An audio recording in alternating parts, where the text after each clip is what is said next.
Hi everyone, this is Ane. I'm a veterinary specialist in neurology. Hi, I'm Joao. I'm an European specialist in veterinary cardiology. And this is to vet or not to vet. What is your question? So my question for you, Joao, is how do you better yourself if you cannot do a residency?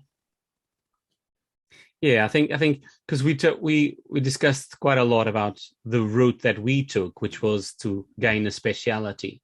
And that in a way, once you are in that route, you basically train to become a specialist. And then, like we discussed before, you have eventually passed the exam and you are therefore a recognized specialist. But we also touched on that not all of us have that availability, and particularly country-wise, I think both you and I were very lucky to have lived in a Europe that at the time was completely open. Unfortunately, no longer, at least the UK has changed that.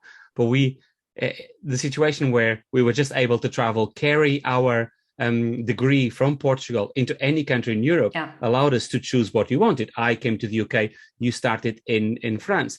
But I think there are many, many parts of the world where this is not available, and there isn't a college nearby that you could just enroll and become a specialist from. And so I think it is very important that we touch on that. And I think we both probably did it in the beginning of our career, where I started just as a GP, as a normal vet, and I had to, in a way, kind of better myself to make sure that I was doing the best for my patients. And I think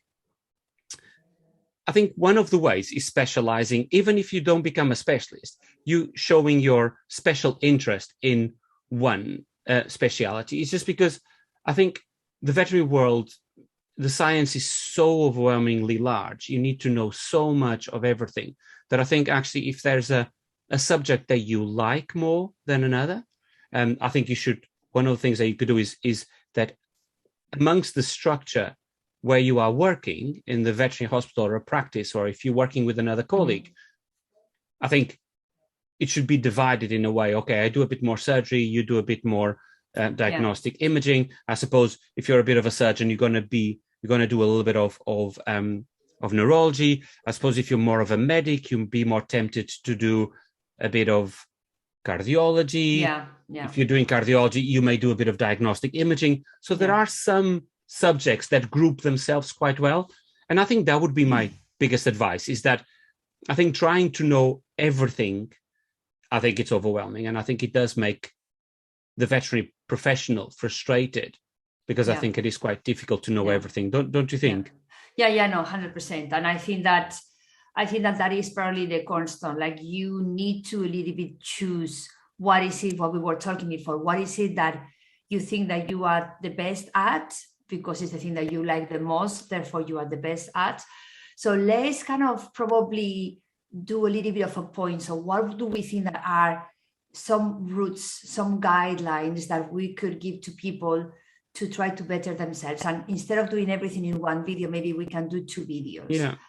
I think that maybe this first video, we can do it what you said, that how can you start growing into your own practice? What are the things that you can do to start growing? How to choose for a good book, how to buy a good book, how to maybe start looking also with resources online, with papers. And then maybe in another video, we can talk how to choose a course, because nowadays, particularly with these online courses, there's just so much available. And I hear so many people asking me, first of all, what is the best book in neurology to buy? What is the best course to have? And also about meetings. Hopefully meetings are going to start coming up. So let's talk today about how do you grow yourself? How do you learn? How do you kind of start progressing in your own practice? So within the structure that you have. I see. Yeah. I agree.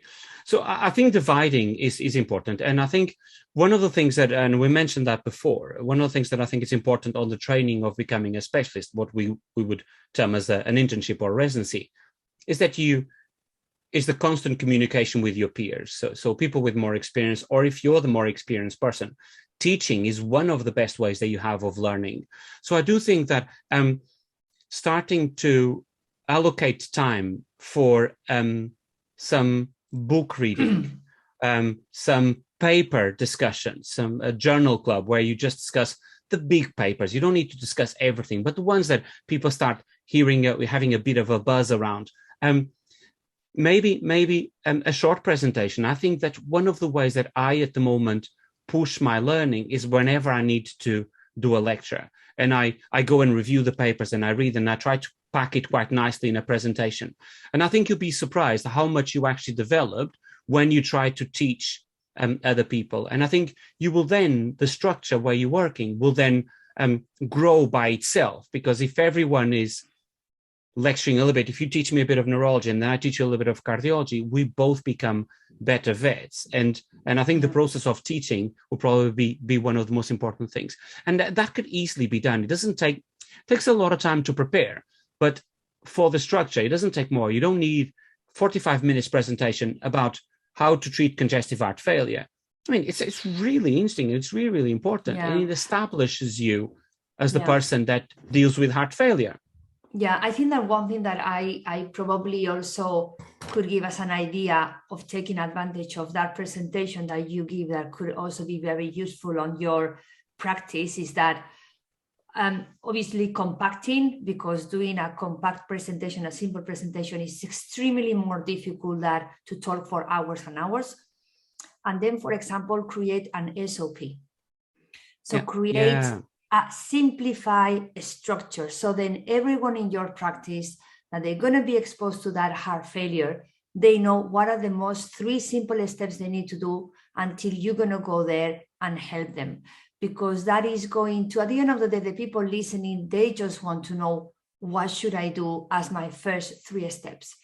And everyone is really going to be more focused listening, because they're going to get something very simple out of it. And you are thinking that you are having a double job that you use for yourself and for the practice, and for any new intern or any new vet that is going to come to that practice. I think it's going to be very, very useful. That's a great idea. I think creating your own protocols in your own structure, in your own practice, creating your own guidelines, it's absolutely phenomenal idea. I agree. And the work that will come from that will make you research more. And then it goes to, okay, so where are we going to research? I think there are the Bibles. I mean, I studied through Kotu and Ettinger, I suppose, and those are the Bibles that cover. But you have Kurtz, I mean, have the veterinary Bibles that will give you a very good, solid level of every speciality, of every part of veterinary. I don't know if you agree with that, but that's what I would start. Every time that I start a new lecture, I go to Ettinger and I start reading it and see what's been, and then go from that to the references that are given, and then start looking at those papers, start looking at those review publications, and from that start going to the nitty-gritty of some of other details. But I normally start with the big Bibles. What do you think? No, I think to me it is very difficult to give an advice about books, because I don't know how.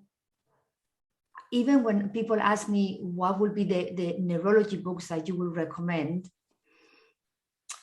I struggle, because me too. We don't have, like, the Bibles are Bibles for anatomy, neuroanatomy, or neurophysiology, or neuropathology, or clinical neurology. I think that, definitely probably the Ettinger or the Koto for like general internal medicine, those are kind of the typical Bible, but then you have also anatomy for the Miller. I don't know how I will give it an advice about how to choose for the right book in your specialty. I think you then, because if I was giving the advice for cardiology, for someone that's already interested in cardiology, then you're right. Then you go to the specific cardiology ones. And you're right, there isn't one. There's one on ECGs, there's one on radiographs, there's one on therapy, there's one on CATs, there's one on therapies. You're absolutely right. But then you're on a different level. And I think, and I'll say this again, the references that I used, one of the best things of these publications, of these books, is the references that they will give you, because they will tell you the papers that they use that to reference what they are saying. And that is And that is something that I think could then lead you to start learning how to use publications, because it is also very important. They give you the tiny little details. Whilst I think that a book like this gives you the broad spectrum of what the specialty is, but then the papers will give you a little bit of a detail. Yeah, I know. And I think that when you started to kind of like a specialty, or as you said, you need to kind of find something that you like a little bit more, start reading at the big Bibles, and then probably starting with a clinical book. I remember when I started doing nights that I love the 5 minutes, because I have no idea what the disease Absolutely. was. It's like you have a dog that is breathing fast, so breathing fast, and you look at the book. So I think that you should start like that, and with neurology, I'm sure that with cardiology is the same. Very, very easy, simple books that they are very clinical. And then otherwise it's overwhelming. Yes, exactly. And absolutely. Once you start understanding the disease, then you can get into neuroanatomy. And I find that a lot of people, maybe that lack a little bit of clinical experience, they obsess with neuroanatomy, neurophysiology, and all the pathways. But I mean, I guess that we are all different learners, but there is a lot of people that they learn music, they learn how to read music after learning how to play music. Yeah, of course. So if you're working in a busy practice, I will find a little bit easier like that. Just go for the clinical, and as you go deeper, then you get into the physiology, you get into the pathology, you get into the anatomy, the deep anatomy. And that will give you a deeper understanding. And that's kind of what we try to achieve when you become a specialist. So that is the biggest difference that we have with the specialist. You're absolutely right, is that you can be a great practitioner, but you would hope that the specialist training will give you that background, that physiology, that deeper level of knowledge that will then allow you to develop the more complicated concepts. And I suppose after you've done reading the books that are clinical, like you say, reading the Bibles, then listen to some lectures, see how people are packing nicely the subject. And I mean, I suppose the problem that I have with that, and you and I, we deliver lectures. When I try to deliver a lecture, it's a 45 minutes moment that you're just trying to inspire people. You try to give them the broad, that the difference between a lecture where I just try to make the subject interesting, captivating, that I can inspire people to read a little bit more about it, and the residency where you spend 3 years every day debating in depth these concepts. You can't connect one to the other, but going to lectures, seeing how specialists are packaging kind of the subject and how they simplify it, how they give you kind of the more important steps. I think it's a wonderful way to then start passing it on to someone else. And maybe from your practice, you'll get a different question and you go, oh yeah, maybe we can look into that. And then you start going into more detail. But that's probably the next step. After the books and some of the publications, I would then just see how our specialists talk about those subjects. Yeah. No? But I think that as a structure, kind of trying to organize 35 minutes a week where someone is going to present one subject and create a new way to work in your hospital will be extremely good. Start with very basic clinical books for neurology. For example, I think in the UK, the BSAVA Neurology is a very good neurology book. Very practical, very practical, yeah. Will be do they have a cardiology one also? Yeah, there is a cardiorespiratory one, very nice.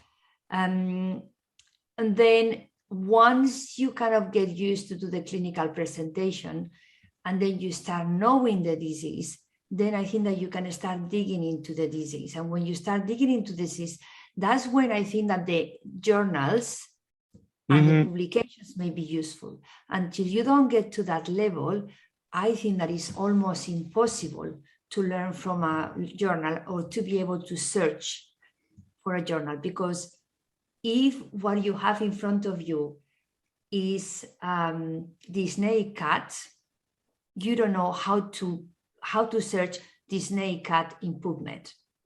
Or you have a cat that cannot walk from the back legs, you need to know how to transform that clinical presentation in the keywords that you will be able to look into PubMed.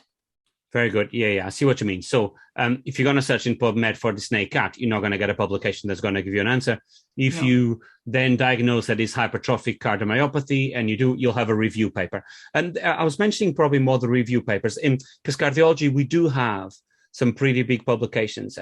And that's the nature of our specialty. And we can discuss that another day, how different specialties have different publications, because ours, cardiology, has a finite survival, and therefore you can actually get some good survival data from it. You would have outcomes for surgeries, which will be very similar to us. Absolutely. Yeah, very good. And the other thing that I was going to say, I mean, these lectures that you'll be preparing in your own structure, invite newly graduates, invite people that just come out of vet school. They come with a lot of interesting knowledge that they just learn from their teachers, and they'll be hungry for knowledge, and they will be wanting to listen to you talking, particularly if you are a clinician with 10 years of experience. Will be really, really interesting combination by you providing these lectures, and you'd be surprised how beneficial this will be for yourself, for your practice, and for the people around you. No, I think that a lot of people probably feel a little bit shy. They just need to think that, again, the person that is going to learn the most is going to be you. Absolutely. And it is a way to push. If we go back to the papers, so once we are in a situation where we feel a little bit more comfortable with the specialty, and then we know certain diseases, we know we know how to use the terms, right, for the specialty. So for example, the research, for the research. At the end of the day, we can obviously use Google, which is the best search engine. And you can almost put everything, and at the end they will understand what you actually meant. So maybe things are going to be changed in the future. Other search engines are available just for but Google Scholar, absolutely. Google Scholar is something that everyone uses, isn't it? Well, we need to be careful is that a lot of things that they will come up on Google has nothing to do with what we were researching, which I think that it will be a little bit different from searching on PubMed. When we look on PubMed, we just need to know how to use the right keywords. And to use the right keywords, it's just a training. We just need to do it and do it and do it. Don't you think? And understand what makes it. Absolutely. Even simple things as adding the plus in the middle of the word so that you know that it only happens hypertrophic and obstructive, not hypertrophic and obstructive. Absolutely. Yeah, exactly. So that is a very good tip. Remember, guys, that when you're looking on PubMed, so PubMed is this big platform. It's like a Google, but for peer-review papers. Not every single peer-review paper is on PubMed. That's right. But the way that you need to look is you put the keyword, you put the plus in the middle, and also on the right, you do have options where you can see review papers, where you have open access or free journals. Now we do have more and more free journals. Actually, I was looking at this doctor, this guy that just does these funny videos, and he does this funny video about the open journal and paying $11,000 for a publish in Nature. 11,000. Like, do you need to pay $11,000 to publish in Nature? I didn't know. That can't be right. It is right. Nature. Yeah. Okay. So first steps, Okay. So if we kind of wrap up a little bit and we think we need to choose a subject that we like a little bit more and we think that we are good at, it would be good if, I don't know if everyone or some of the people want to join us in the practice. We do a little presentation once a week, 30-35 minutes. We create an SOP. We create a new way to do things. And we start with the Bibles, and we start with something very, very clinical to have that first approach to the specialty. Absolutely. Right? Perfect. I think so. And even if you do, if you think that once a week is too cumbersome, you can do a monthly presentation. It's just going to take a longer period of time. Depends on how busy you are. But I think once you start putting these things in place, And I really like your idea of the protocols and the SOPs and the guidelines for your own clinic, so that everyone starts following it.